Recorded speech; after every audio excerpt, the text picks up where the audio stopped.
Me and my homie sitting on this deck at a restaurant looking over at the golf course.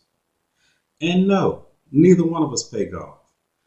But the drinks is good at this restaurant, the food is good, and you can smoke cigars out there. So we sitting up on the deck looking over at the golf course, puffing on golf, drinking, and talking mess. That's what we do. The waitress joined in on our conversation and she said, yeah, some people like to be dogged out. Some people like to be fleeced. And now I'm thinking to myself,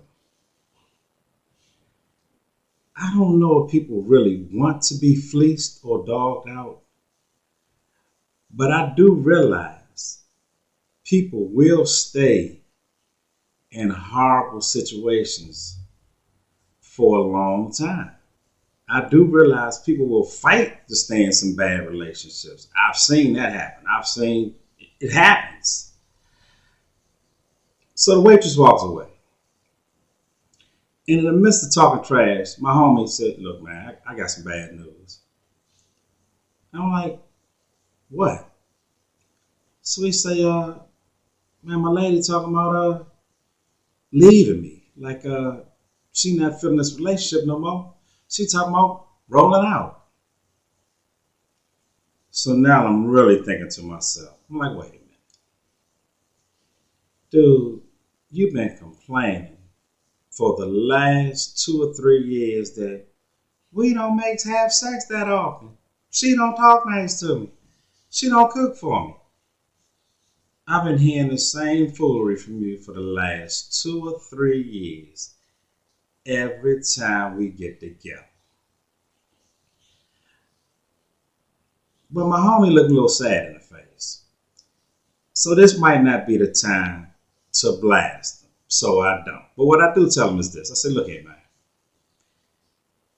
This might be a blessing in disguise for both of y'all.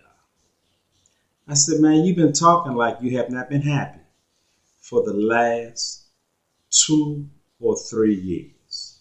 It just might be a blessing. That must have shot over his head. He must have forgot the foolery that he had been talking the last 2 or 3 years. Because now he going on and on about, or asking me, how could he fix this situation? And now I'm really perplexed. Because I'm like, dude, you've been complaining for the last 2 or 3 years. I'm thinking, and it hit me. He was just venting. He didn't have no problems in that relationship. He was as happy as a fat rat in a cheese factory with that woman. Because I never once heard him mention one time about leaving. And now that she talking about leaving, he over there looking like a lost dog or somebody lost their puppy. I mean, he got the little sad look on his face. He over there looking stressed out. And I'm going to say it again. He was just venting.